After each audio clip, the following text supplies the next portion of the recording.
Võtke oma kõrvaklapid.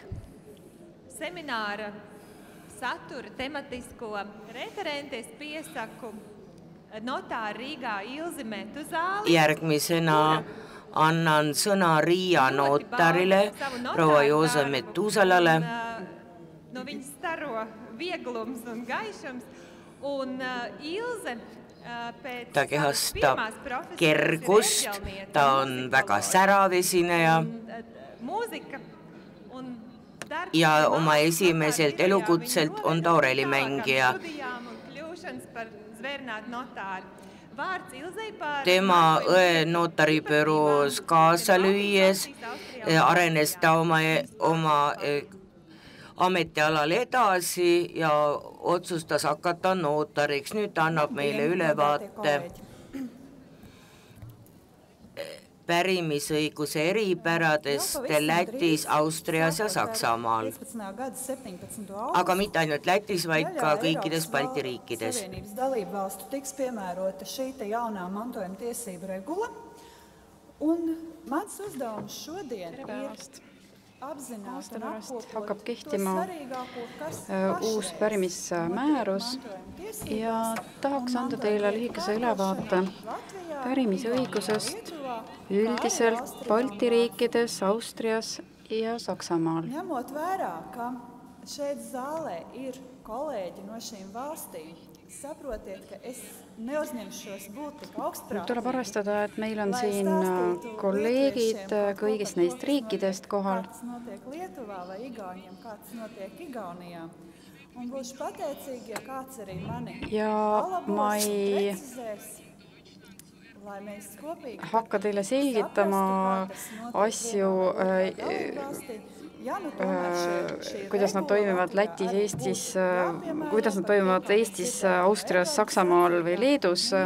Ma olen tänulik, kui te mind parandate, kui midagi valesti läheb. Ja tahaks anda teile ülevaate pärimisõiguse praegusest olukorrast meie piirkonnas. Sellepärast, et selle üle, kuidas pärimismäärust rakendama hakatakse, jätkuvad praegu veel arutelud.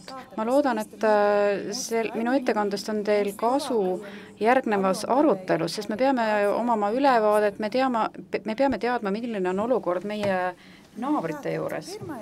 Pirmā sadaļa varētu būt mantojuma lietu kārtošanas kompetentā institūcija. Ettekande esimene osa. Kā jūs redzat mantojuma lietu milline on pädev asutus, kui tegemist on pärimisõiguslike küsimustega? Kes lahendab pärimisasju? Nagu näha,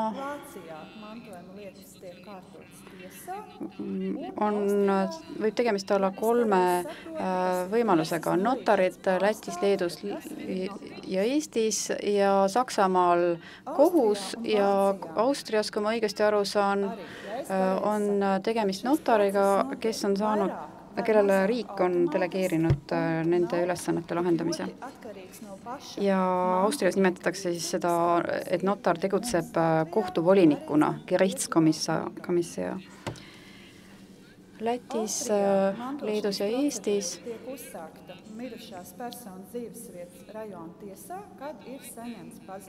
on pärandaja roll olulisem. Kā tiesas pārstāvs, kurš rīkojas tiesas vārdā.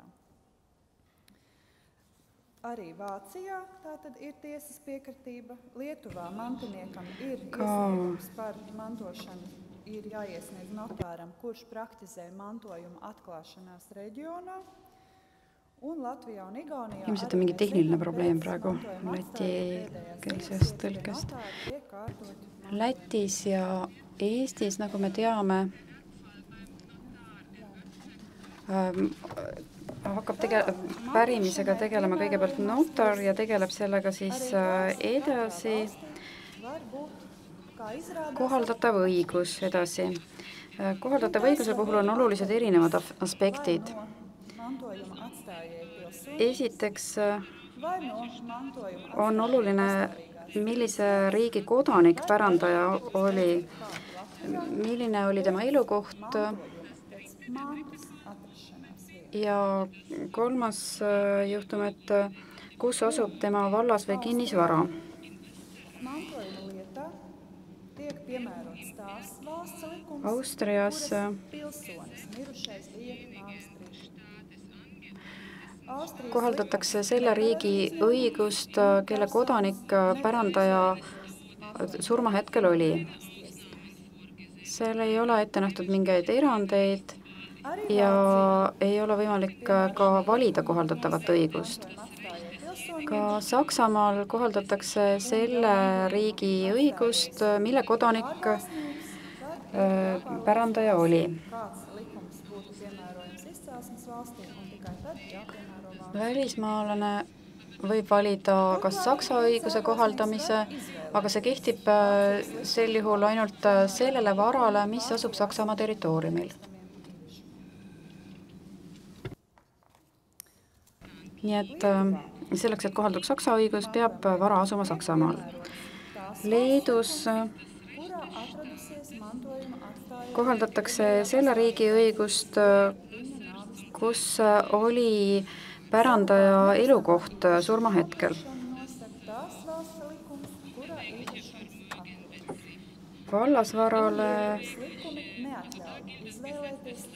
Vallasvara puhul kehtib kinnisvara puhul kehtib vara asukohariigi õigus ja ka siin ei saa õigust valida. Eestis kohaldatakse selle riigi õigust, kus oli pärandaja elukoht surmahetkel, aga Eesti õiguses on ette nähtud ka see, et on võimalik valida kohaldatavat õigust, aga sellele õigusele on seatud mõningad piirangud, on võimalik valida üksnes selle riigi õiguse kohaldamist, izvēlēties tās valsts likums, kuras pilsonis ir mantojuma atstājies. Tātad ne trešās valsts likums. Latvijā, kā mēs zinām, on võimalik valida üksnes selle riigi õigust, mille kodanik pärandaja oli. Nagu me teame, siis Lätis juhindutakse vallas- ja kinnisvara asukohast.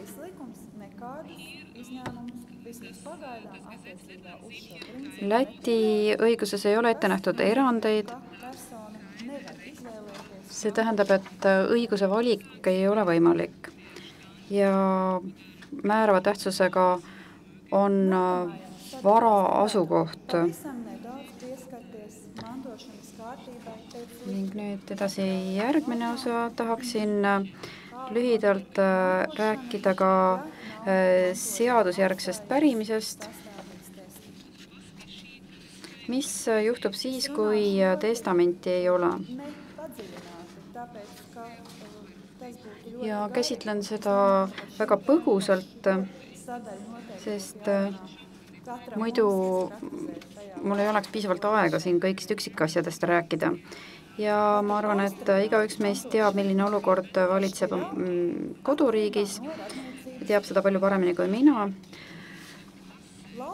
Austrias on siis erinevad järjekorrapärijad.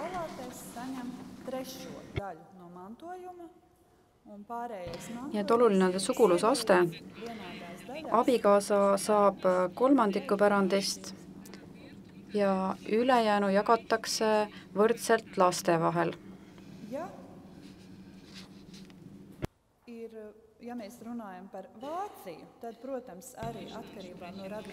Saksamaa puhul on samuti tegemist erineva järjekorrapärijatega. Oluline on see, kui lähedalt sugulane oldi.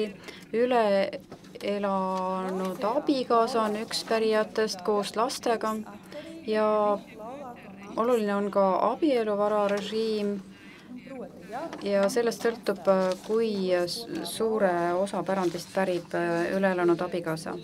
Kui pärandaja elas koos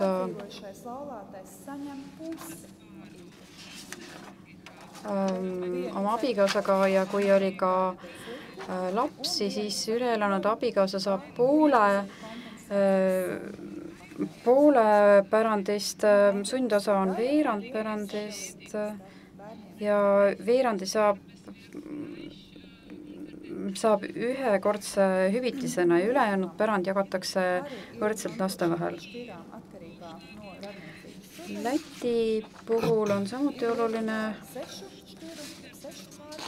sugulusaste, on 6 pärijate järjekorda, üle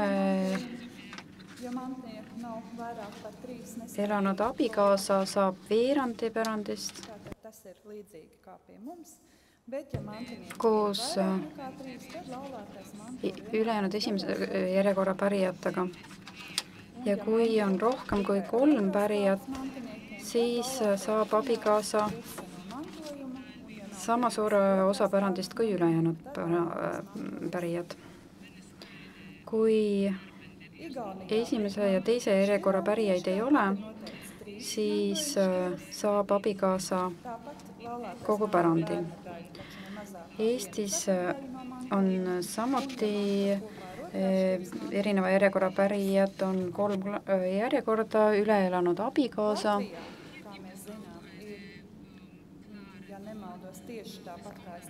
ja ülejäänud, siin on ka väga selge reegel, et sõltub sellest, kas abielupaaril oli lapsi.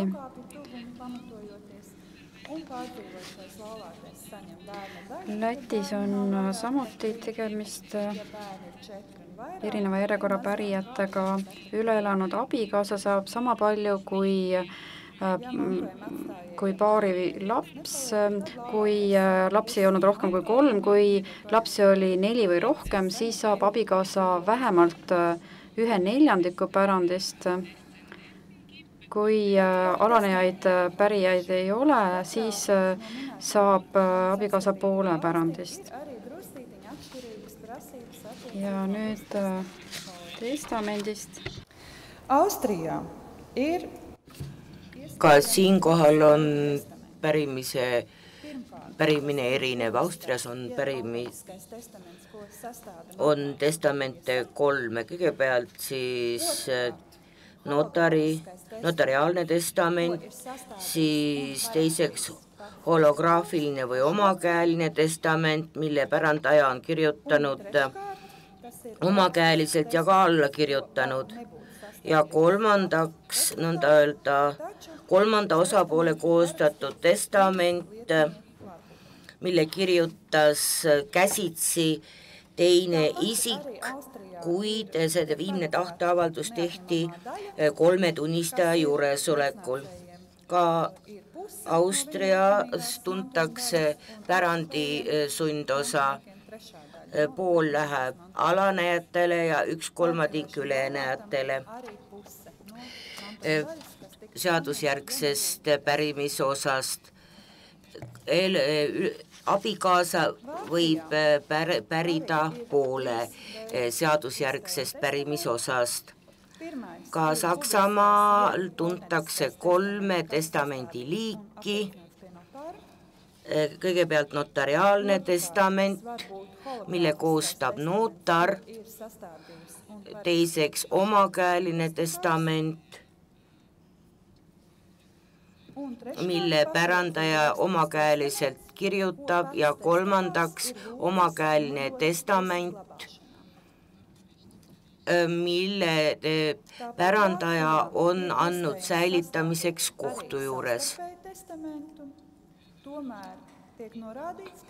Saksamaal tuntakse ka vastastikuseid testamente, ühiseid testamente abikaasade vahel või samasooliste partnerite vahel, kes on registreeritud kui partnerid. Ka Saksamaal Saksamaa õigus tunneb sundosa nii abikaasa, laste kui ka alanejate suhtes. Leedu õigus tunneb eeskätt 2 testamendi liiki. kõigepealt autentne notariaalne testament, mis koostatakse 2 eksemplaris kirjalikult ja tõestatakse notariaalselt, teiseks holograafiline testament, mille pärandaja ise käsitsi kirja paneb.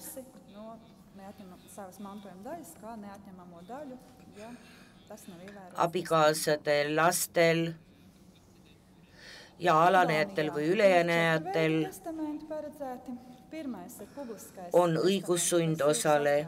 Eesti õigus tunneb 4 testamenti liiki, kõigepealt notariaalne, notariaalselt tõestatud testament, testaatori poolt koostatud testament ja notari juures säilitatav testament või siis tunnistajate juuresolekul allkirjastatud testament või holograafiline testament 2 tunnistaja juuresolekul. Huvitav on seejuures asjaolu, et need 2 viimati nimetatud testamenti liiki, nii holograafiline kui ka tunnistajate juuresolekul koostatud testament on kehtivad vaid 6 kuu vältel, alates allkirjastamisest. Seejärel kaob nende õiguslik toime ja tuleb koostada uus. Kui tegemist on aga notariaalse testamendiga, siis selle ajaline kehtivus ei ole piiratud.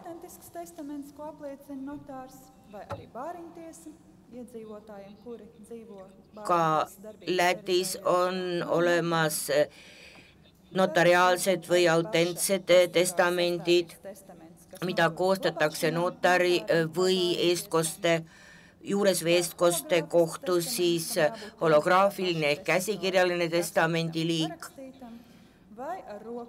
või muul viisil testaatori poolt kehtestatud testament, mida säilitatakse kas notari või eestkoste kohtu juures. Läti tsiviilseadustik välistab selle viimati nimetatud testi õigusjõu alates 1. juulist 2014. Austrias on testamendi avamiseks vajalik kohtuotsus ja seda kohtuotsus langetatakse erilise spetsiifilise menetluse alusel ja selle otsuse seda asub menetlema notar kui kohtuvolinik ehk siis gerichtskommisär. Menetlus lõpeb nõndanimetatud Ein-Antwortungiga ehk pärandvara jaotuskava vastuvõtmisega. Taču, ja mantinieks vēlas atteikties no mantojuma, tad no tā ir jāatsakās. Proti tiek prasīta darbība ne tik daudz. Automaatselt Saksamaal eeldatakse, et surmajärgselt võtavad pärijad pärandi automaatselt vastu ja pärija ei pea selleks mingeid erilisi samme astuma. Kui pärija soovib pärandist loobuda, siis peab ta seda tegema 6 nädala jooksul, kui aga tema viimane alaline elukoht oli välismaal, siis on tal selleks aega 6 kuud.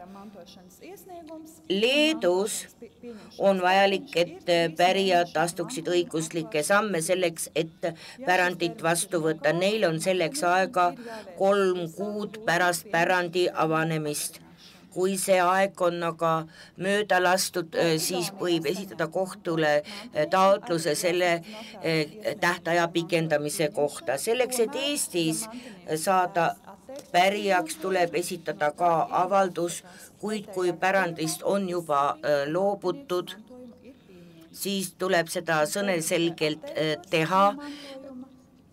Kui see jätakse tegemata, siis eeldatakse, et pärand on vastu võetud. Seda tuleb teha 3 kuu jooksul alates sellest hetkest alates, kui õigustatud isik sai teada, et ta on pärija.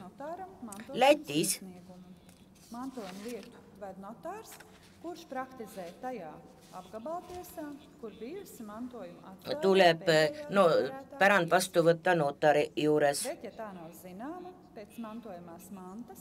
Pädevuse üle otsustatakse viimase alalise elukoha järgi. See tähendab pärandaja viimase elukoha järgi ja aga ka pärandi asukoha järgi. Aasta jooksul pärast pärandaja surma. Kuid kui esitatakse vastav taotlus, võib seda ajavahemikku ka lühendada. Kuid seda saab teha notar, kuid see tähtaeg ei saa olla lühem kui 3 kuud. Alates pärandi avanemisest. Seega on meie riikide vahel palju sarnasust, aga ka väga palju erinevusi ja ma soovin teile edu nende sätete ellurakendamisel. Aitäh, Ilza. Nagu me kuulsime, alus on olemas selleks, et pärastlõunal rääkida juba konkreetsetest kaasustest.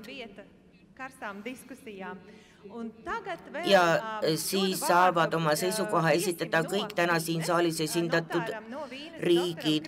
Nüüd ma tahaksin aga anda sõna Viini notarile härra Christoph Beerile, kes räägib pärimismääruse rakendamisest, silmas pidades Austrias kehtivat seadusandlust.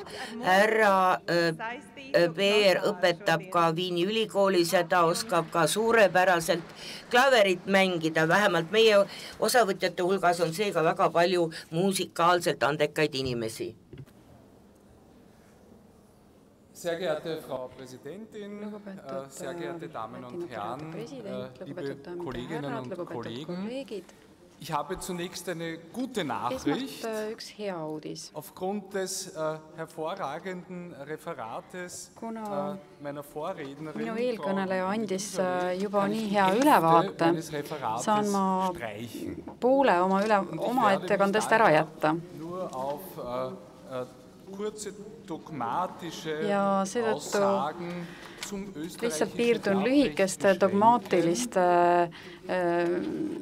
seisukohtadega Austria pärimisõiguse kohta ja enamuses räägin üldse praktilistest küsimustest, millega meil on juba praegu tegemist ja millega me peame hakkama tegelema hiljemalt järgmise aasta augustist. Austria pärimisõigust siin juba kirjeldati väga hästi, nii et jätan mõningad lõigud vahele oma ettekandest. Austria pärimisõiguses on oluline see, et tehakse vahet universaalõigusjärglusel ja singulaarõigusjärglusel. Pärija on universaalõigusjärglane ja selle pärandi jaotuskava kinnitamise määrusega saab ta kas kogu pärandi või pärandi osa ning seetõttu võtab üle siis kõik pärandaja õigused ja kohustused. Sellest tuleb eristada ka annakusaajaid,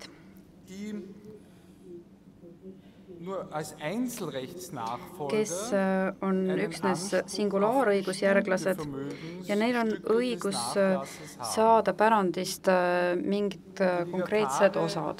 Annakusaajatel on ainult võlaõiguslik nõudeõigus pärija suhtes ja tegemist on seega damnatsioonilegaadiga, mitte vindikatsioonilegaadiga.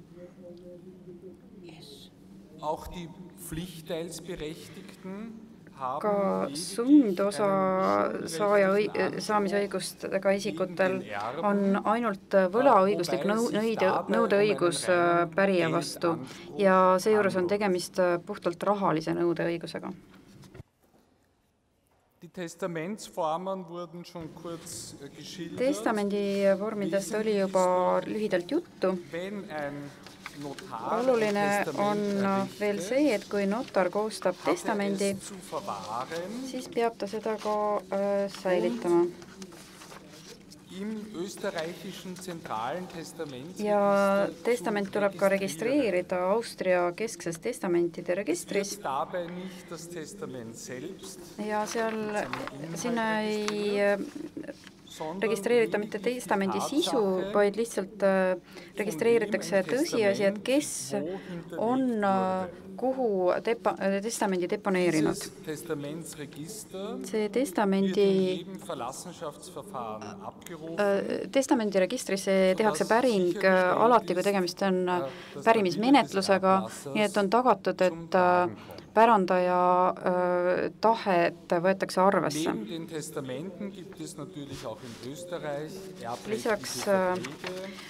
Lisaks testamentidele on Austrias olemas ka pärimisõiguslikud lepingud, eelkõige surmapuhuks tehtud kinked, on olemas ka sundosast loobumise või pärandist loobumise lepingud ja ka neid registreeritakse keskses testamendi registris. Ja siin on nüüd slaid, mis näitab ära pärandi osad vastavalt sellele järjekorra pärimissüsteemile. Seda juba suurepäraselt kirjeldati, et abikaasa saab 1/3, lapsed 2/3. Elukaaslane ei saa üldse mitte midagi, kui tegemist on seadusjärgse pärimisega. Ja rohkem ma sellest üldse ei räägikski praegu. Ja siin on lühidalt ülevaade sundosaõigusest. Kokkuvõttes võib meelde jätta, et sundosa moodustab poole seaduslikust pärandi osast.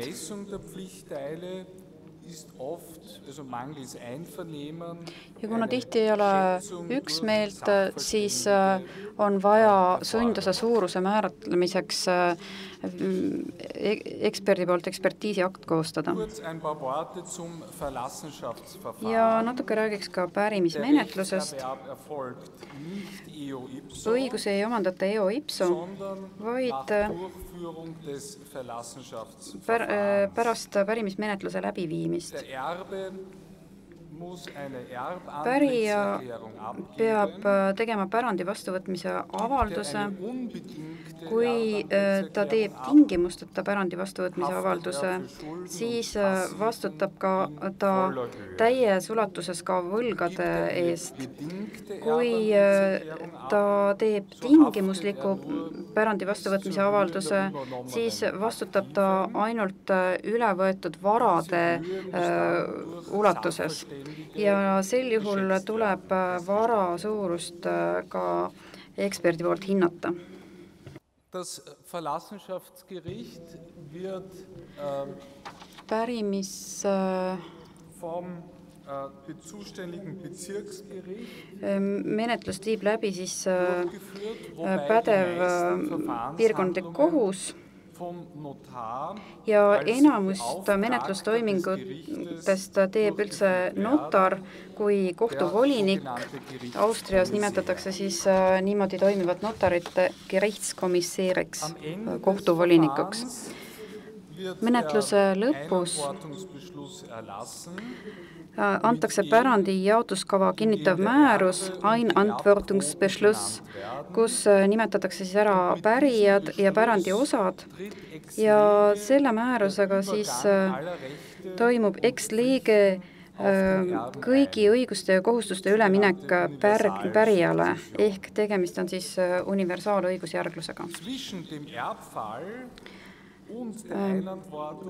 Pärandi avanemise ja selle pärandi jaotuskava kinnitava määruse andmise vahel tekib nii-öelda lamav pärand, hereditas jaatsens või päranditomp, mis on juriidiline isik. Selle juriidilise isiku haldamine ja esindamine on asi, mida teevad pärijad kui kogu pärandi kohta on tehtud pärandi vastuvõtmise avaldused. Wie gesagt, bewirkt die Einantwortung nagu öeldud, pärandi jaotuskava kinnitava määrusega toimub õiguste üleminek eo ipso ehk toimub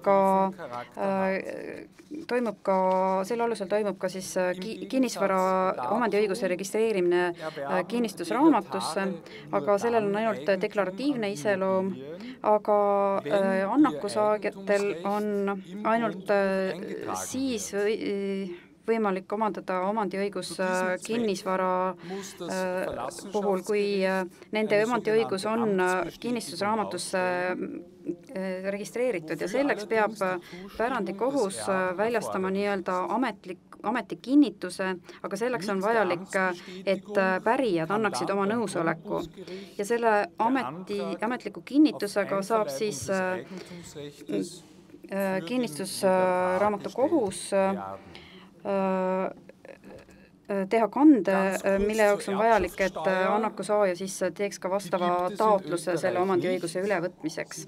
Pärandimaksu Austrias ei ole, 2008. aastal kaotati see ära, ainult kinnisvara omandamisel on vaja makse maksta, vaja on maksta kinnisvaratehingute maksu, mille suurus on 2%, kui tegemist on lähedaste sugulastega.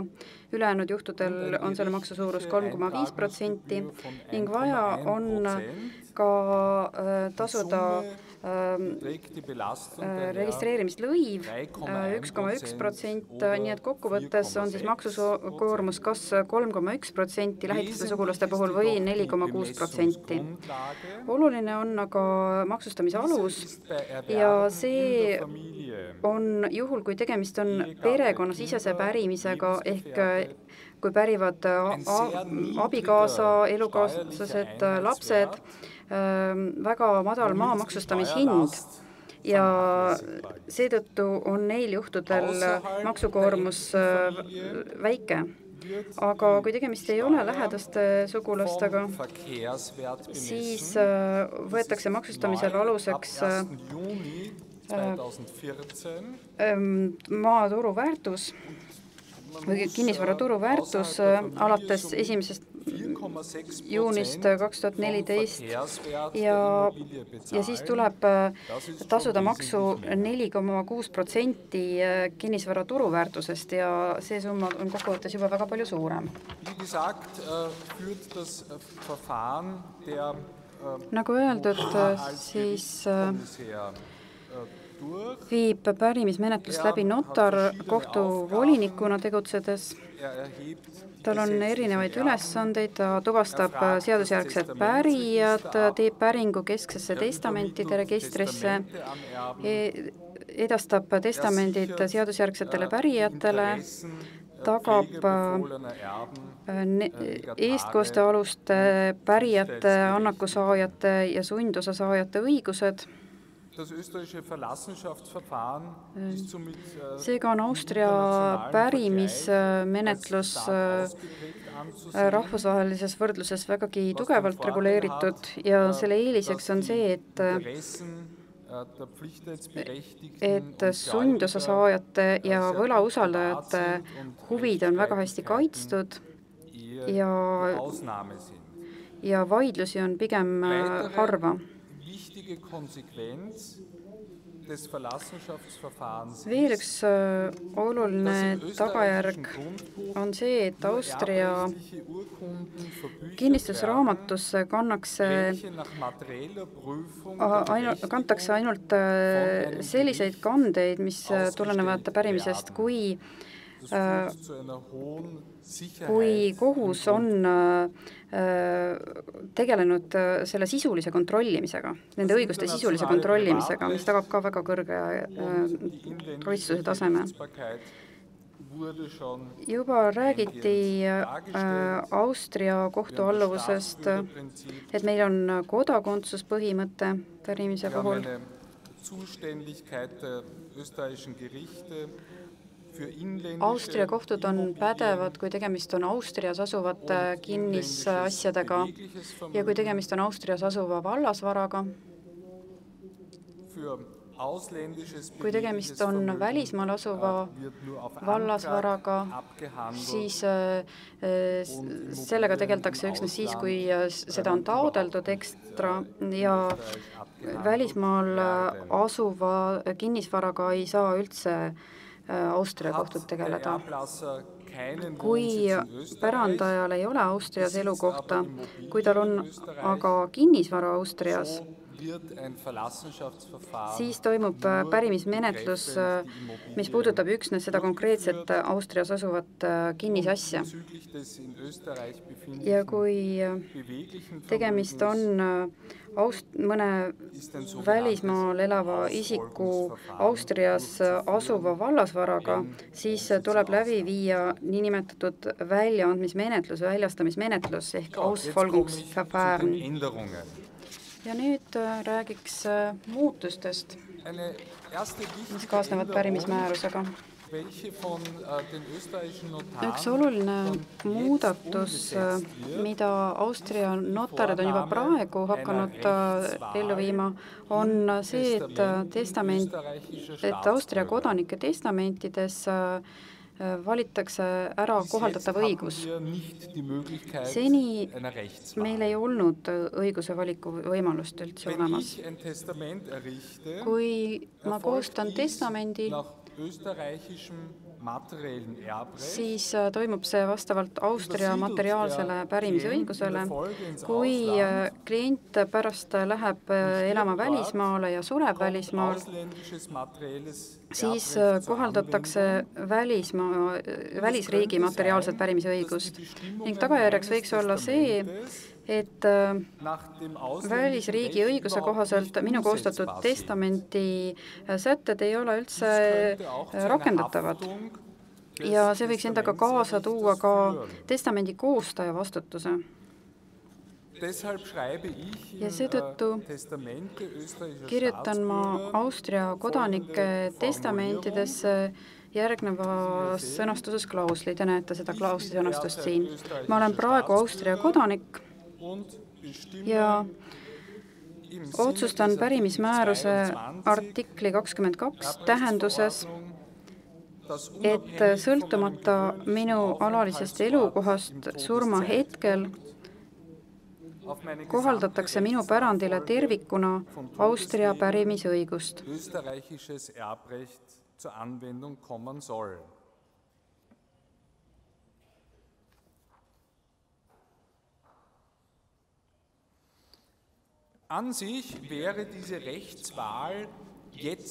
Iseenesest ei oleks praegu sellist õiguse valikut üldse veel vaja, kuna pärimismääruse artikli 83 lõikes 4 on ette nähtud fiktiivne õiguse valik nende testamentide puhul, mis koostatakse enne 17. augustit 2015.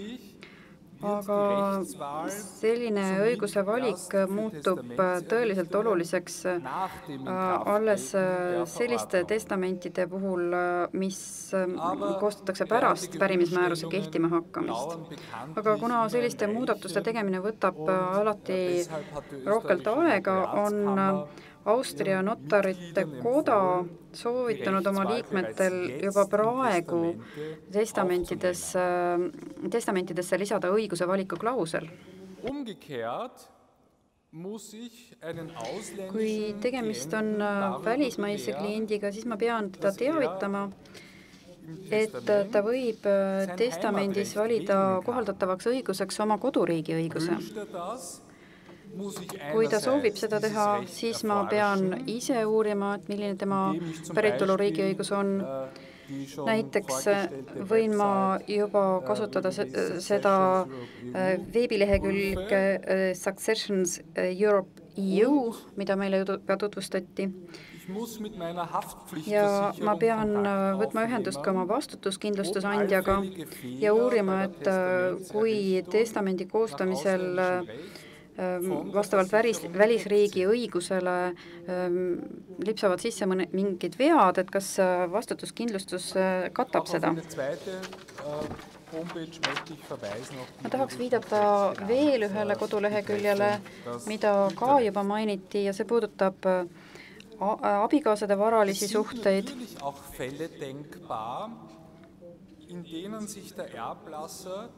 Couples Europe EU. Ja loomulikult on mõeldavad ka sellised juhtumid, kus pärandaja tahaks õiguse valiku lahtiseks jätta pärast elukoha muutmist.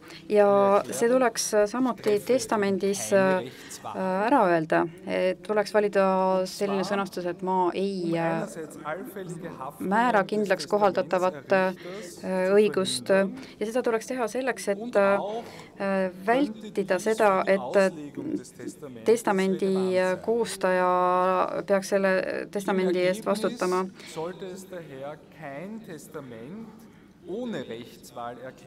Ja ka testamendi tõlgendamiseks võib see olla oluline. Kokkuvõttes ei peaks üldse koostatama enam testamente, kus õigus valiku kohta sätteid ei ole. Praktikas on aga probleeme selliste juhtudega, kus pärandajad on ise koostanud testamendi, ei ole eriti hästi tundnud seda konkreetset materiaalset pärimisõigust, nad ei vali ka kohaldatavat õigust ja siis kolivad elama mingisse muusse riiki. Määruses ei ole ette nähtud sel juhul mingit konkreetset õiguse valikut. Ning kui tegemist on välisriigi kodanikega ja nendega seotud pärimismenetlustega, siis tuleb alati kontrollida, et äkki on valitud nende pärandile kohalduma päritoluriigi õigus. Oluline on ka kliente teavitada, et õiguse valikut on võimalik tühistada ainult uue surmapuhuks tehtud korraldusega. Kui lihtsalt muudetakse oma alalist elukohta, siis see ei muuda veel valitud õigust. Testamendi muudatuste puhul tuleb tähelepanu pöörata sellele, kas kõigi seni koostatud testamentide surmapuhuks tehtud korralduste tühistamisega tühistatakse ka kohaldatava õiguse valik.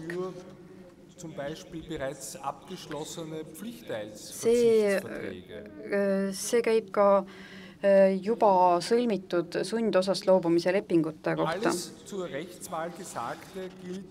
Ja kõik, mida olen öelnud õiguse valiku kohta, ei kehti mitte üksnes testamentidele, vaid see kehtib ka teistele pärimisõiguslikele lepingutele, surmapuhuks tehtud kinkelepingutele, pärandist või sundosast loobumise lepingutele ja nii edasi. Tahaksin viidata ka õiguse valiku praktilisele aspektile. Austrias ja eeldatavasti ka teistes liikmesriikides, kus on sätted, mis puudutavad sundosa, on arutelusid, et kas pärast pärimismääruse jõustumist hakkavad rikkad pärandajad kolima Lõuna-Inglismaale.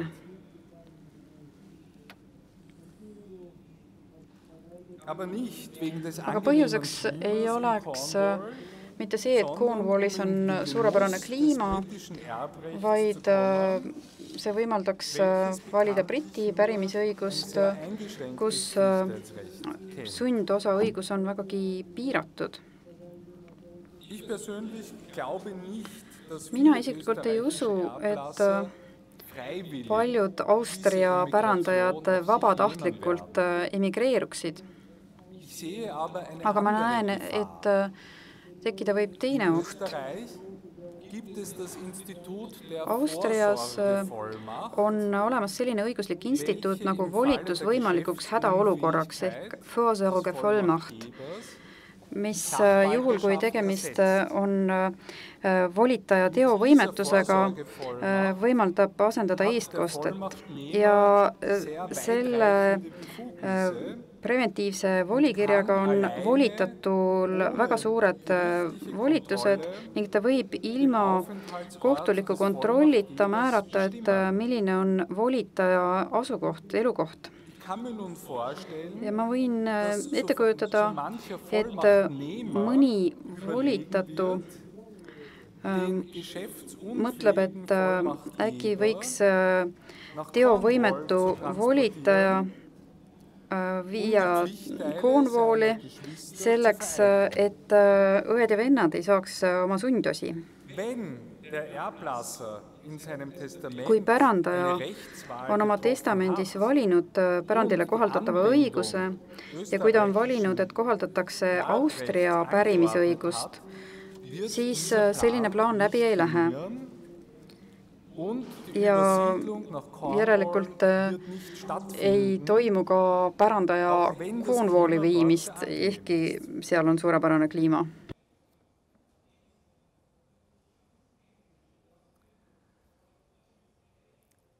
Ja räägiks lühidalt ka testamentide kehtivusest. Testamentide formaalselt kehtivust tuleb tulevikus kontrollida ka pärimismääruse artikli 27 alusel, mis täiendab Haagi testamendi vormile kehtivat konventsiooni aastast 1961. Täpsemalt kehtib vastavalt pärimismääruse artiklile 75 selle konventsiooni liikmesriikide vahel primaarselt Haagi testamendi konventsioon. Ja pärastlõunal me tegeleme just nimelt selle küsimusega. Nii et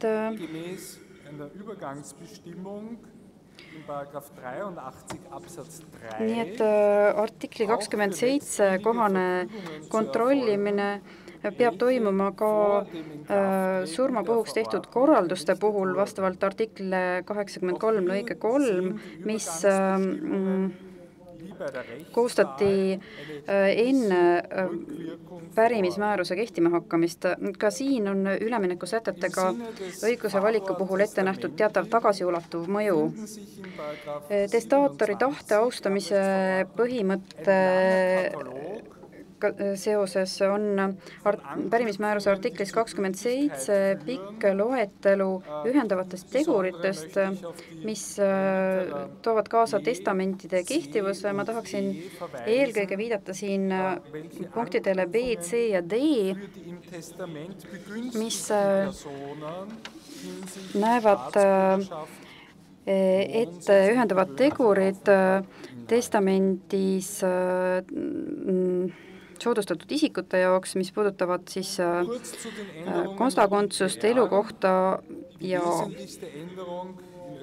tavalist elukohta. Kõige olulisem muudatus on see, et Austrias, et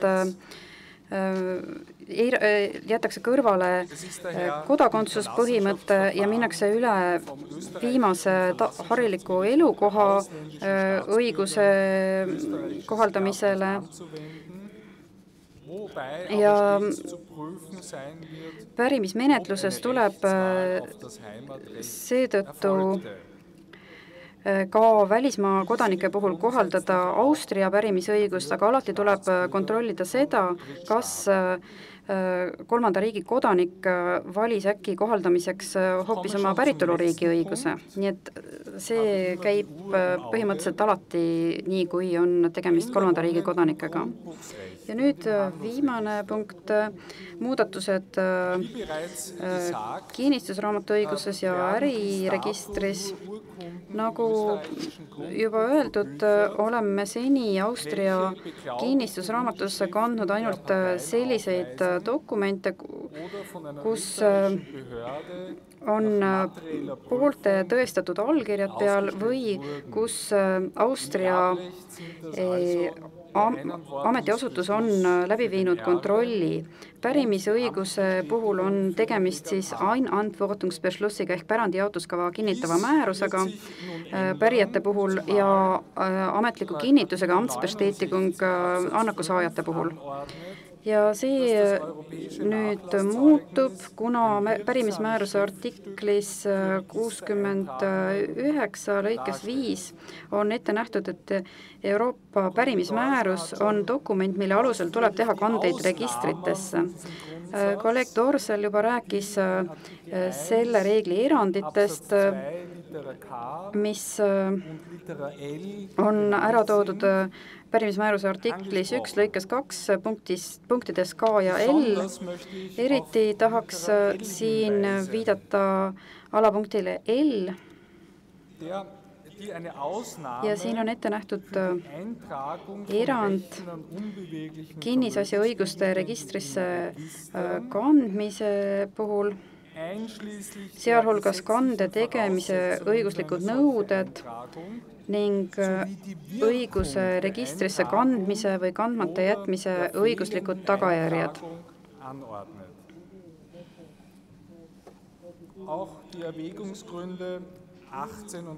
Ka põhjenduspunktidest 18 ja 19 oli juba juttu. Nii et tegemist on tõesti väga keeruka olukorraga.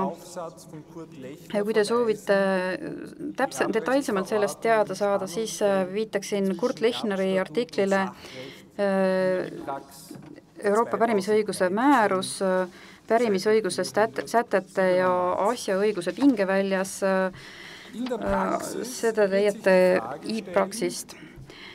Praktikas tekib küsimus, et kuidas Austria kinnistusametid, mida Austrias nimetatakse kinnistusraamatukohtuteks, kinnistuskohtuteks, et kes tulevikus hakkavad kokku puutuma Euroopa pärimistunnistustega, mis on väljastatud välisriigi asutuses ja mis on vastuolus Austria asjaõigusega.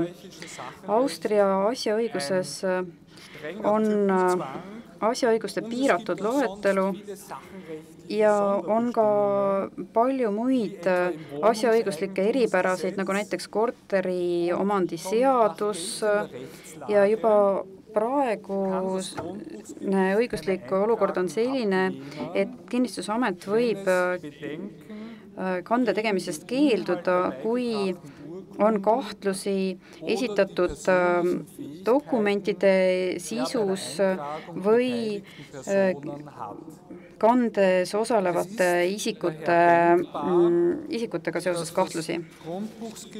Seetõttu on mõeldav, et kinnistusamet küsitavatel juhtudel teeb ülesandeks puudused kõrvaldada või tellib ka õigusliku ekspertiisi selle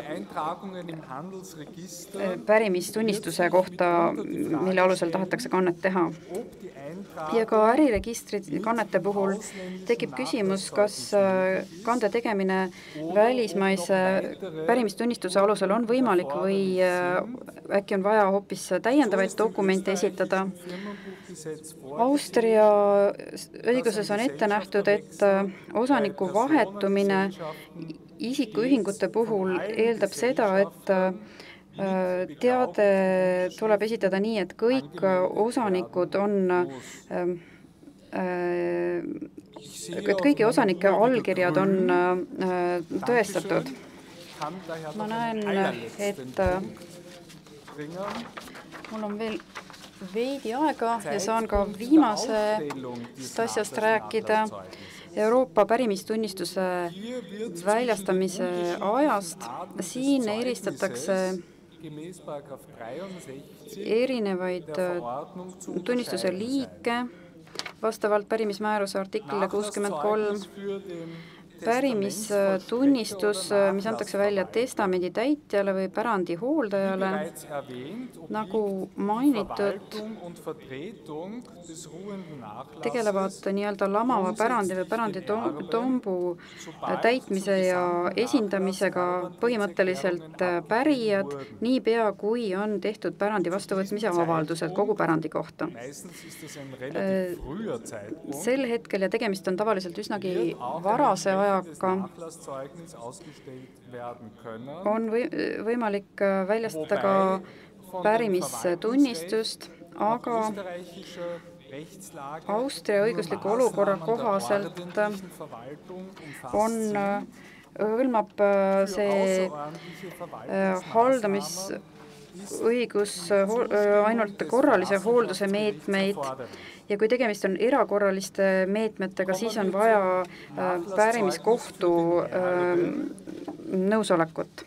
Nüüd pärimistunnistus, mis väljastatakse pärijale, kuna meil on see päranditombu põhimõte kuni pärandi jaotuskava kinnitava määruse saamiseni, ja kuna selle dokumendiga siis omandatakse omandiõigus, siis on Euroopa pärimistunnistust pärijale võimalik väljastada ainult siis, kui see niinimetatud Einantwortungsbeschluss on õiguslikult jõustunud. Ja kuni pärandi jaotuskava kinnitava määruse andmiseni pärijaid ei ole, siis oleks enne seda pärimistunnistuse väljastamine vastuolus Austria pärimis- ja asjaõiguse põhimõtetega.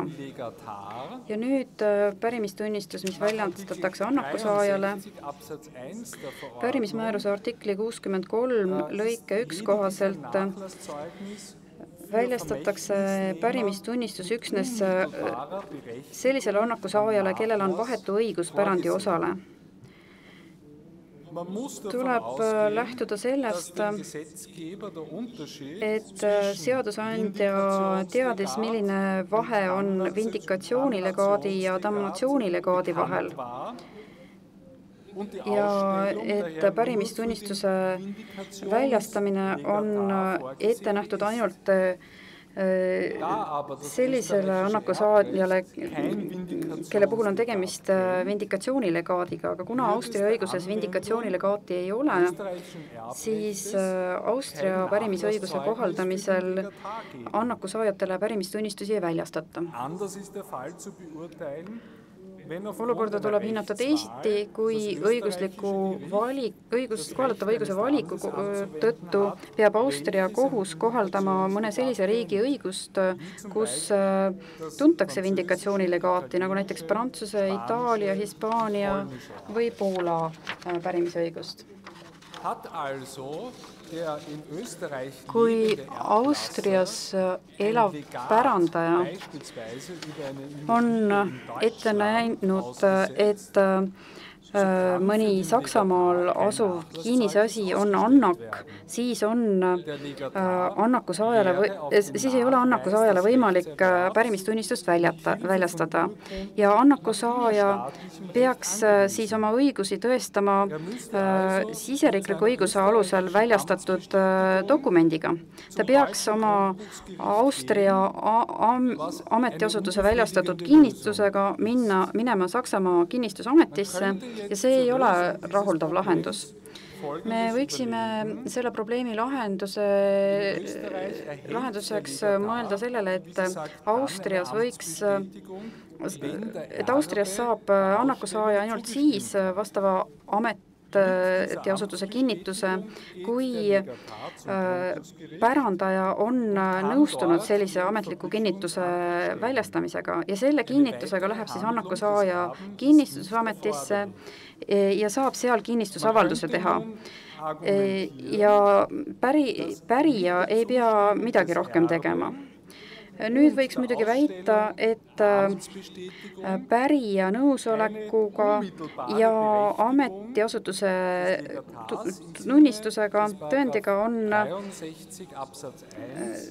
tekkinud juba annaku saajal vahetu õigus pärandile. Ja et siis võiks tol hetkel annaku saajale ka pärimistunnistuse väljastada, et me näeme, kuidas seda praktikas tegema hakatakse. Austrias hakkab pärimistunnistumisi väljastama kohus, on veel lahtine, kas kohtuvolinik kohtuorganina hakkab seda tegema, eriti kuna juba mainitud sätted iseenesest ehk siis pärimismääruse artikkel 64 lõige punkt B ja põhjenduspunkti 70 lause 2 on põhimõtteliselt nagu Austria notariaadisüsteemi järgi kirjutatud. Nii et aitäh tähelepanu eest ja palun vabandust, et veidi aega ületasin.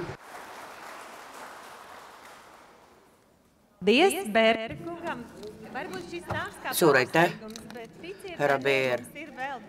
Võib-olla te olete nüüd küll veidi üllatunud, kui teate, meil on lõunani veel 10 minutit. See on seotud tehniliste ja organisatoorsete aspektidega. Kell 13.20 läheme lõunale ja nüüd on meil aega 9, maksimaalselt 8 küsimuseks. Palun. Võib-olla te tahaksite omavahel midagi arutada või küsida midagi äsja kõnelenutelt. Meil on ka mikrofonid, mida me saame teile tuua, et te saaksite mikrofoni oma küsimuse esitada.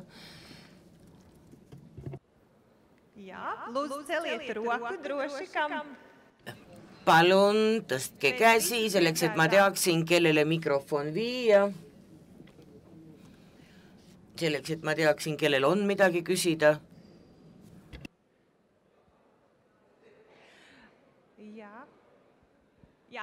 Būs jautājums, lūdzu. Nii, meil ongi küsija. Palun. Viens no svarīgākajiem jautājumiem ir jurisdikcijas see puudutab pärimismäärust. Tomēr no iepriekšēja runātājiem un arī no regulas mēs konstatējam, ka tikai küsimus kohtualluvusest on selles määruses täiesti kesksel kohal. Me teame, et ainult vähestes riikides kuulub pädevus kohtualluvuse üle otsustada notaritele. Sellepärast ma tahaksin esitada küsimuse nii kõnelenutele kui ka Eesti või Läti kolleegidele. Kuidas teil see on korraldatud? Kas notaril on nõnda öelda kohtupädevus selleks, et kohtualluvust määratleda? Või nagu härra Virko ütles, on ju Lätis pigem nii, et notar ei ole otseselt kohtuga seotud.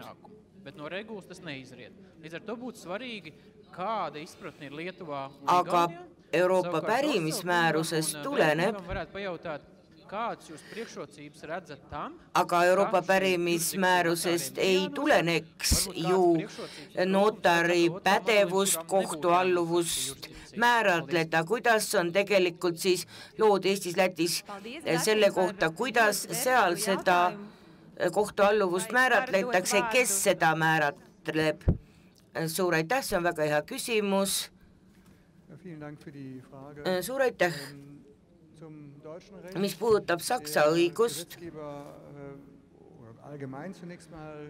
siis on otsus selle üle, missugune peaks olema tõendit välja andev asutus, sõltuv sellest, kes seda teha saab, tohib. Saksa õiguse kohaselt tuleb niisugune taotlus esitada ka pärimiskohtule või ka notarile. Selle tunnistuse väljaandmise õigus saab olema Saksamaal ainuüksi pärimiskohtul. Selleks, et me kuuleksime, kuidas on lood Austrias, annan mikrofoni ära Peerile. Austrias pole küsimus ka lõplikult välja selgitatud.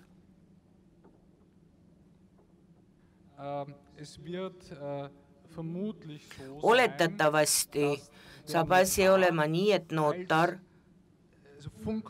kui funktsionaalses mõttes, kui kohus saab tegutseda, kuivõrd meil on niisugune instituut kohtu juures nagu notari kui kohtuvoliniku instituut, selles mõttes on ta nagu liigitatud funktsionaalses mõttes kohtu juurde. Wird schon jetzt beim Notar gestellt, welcher sie an das Gericht weiterleitet. Taotlus esitatakse juba praegu notarile ja notar edastab selle kohtule selleks, et võtta vastu kohtumäärused, mida saab vastu võtta ainult kohus.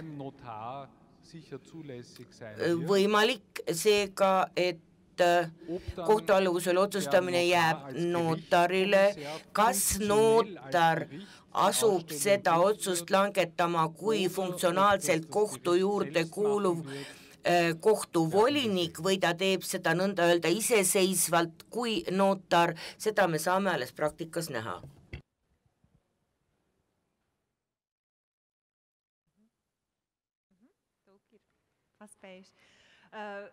Kas varētu no Igaunijas un Lietuvas kes võiks rääkida Eesti või Leedu õiguse kohta midagi?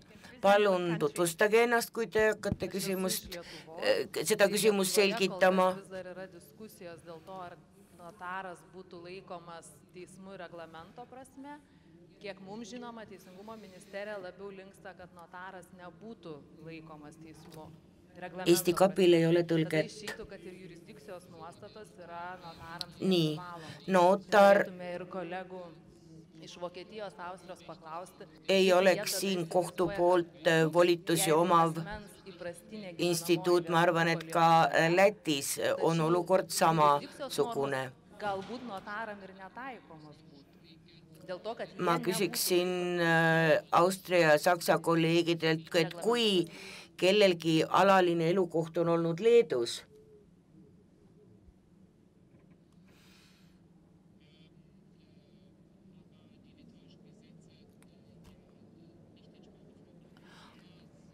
aga Leedu ei näe neid volitusi, ta näevad teised riigid notaril, kuidas langetatakse sel juhul kohtualluvuse üle. Moderaator, ma arvan, et poodiumisdiskussiooni käigus saame seda küsimust täpsemalt käsitleda, aga nüüd tuleb veel üks täiendus, palun, või me kuulame ära Eesti esindaja.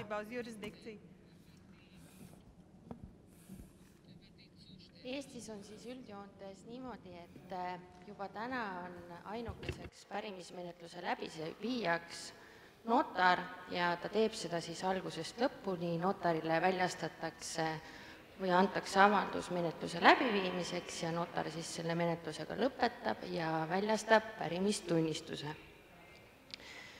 Ja põhimõtteliselt on pärimismenetlus Eestis võrreldav siis hagita menetlusega ja seetõttu on Eestis ka ära otsustatud, et notareid tuleks määruse artikli 3.2 tähenduses käsitleda õigusasutustena. Et selleks siis tõenäoliselt tuleb teatud määral muuta ka siseriiklikke õigusakte enne siis, kui pärimismäärus jõustub. Aga otsus selle kohta on olemas. Nüüd kui mõelda sellele, et need osad notarid ei ole nüüd käsitletavad õigusasutustena, aga et nad on asutused, kes peavad väljastama Euroopa pärimistunnistust, siis on küsitav, et kas me ikka saame öelda, et nad ei pea lähtuma pärimismääruse kohtualluvuse sätetest. Ja see tuleb meile määruse enda artiklist 64, mis ütleb, et Euroopa pärimistunnistust tohib väljastada asutus, kellel on määruse artiklite 4, 7, 10, 11 järgi ehk siis määruse kohtualluvuse sätete järgi õigus üleüldse pärimisasja menetleda. Seega sellel päeval hakata nüüd hindama, kui mulle esitatakse taotlus Euroopa pärimistunnistuse saamiseks, et kas mul ikka oli määruse kohtualluvuse sätete järgi pädevus ja õigus seda asja menetleda, on ju juba hilja. Et see on küsitav, et nüüd ei pea vaatama siis ka need notarid, kes ei ole käsitletavad õigusasutustena määruse kohtualluvuse sätteid. Ja teiselt poolt tuleks ehk meeles pidada ka seda, et määrus on oma loomult ju Euroopa Liidus vahetult kohaldutav õigusakt, mis tähendab siis seda, et Euroopa Liidu kodanikel on õigus nõuda neid õigusi, mida see määrus neile annab, ehk siis notar, kes ei ole õigusasutus, ei saa öelda, et vabandust, ma ei anna teile seda. See tähendab, et nii ehk naa tuleb nendest sätetest lähtuda. Minu isiklik arvamus. Aitäh!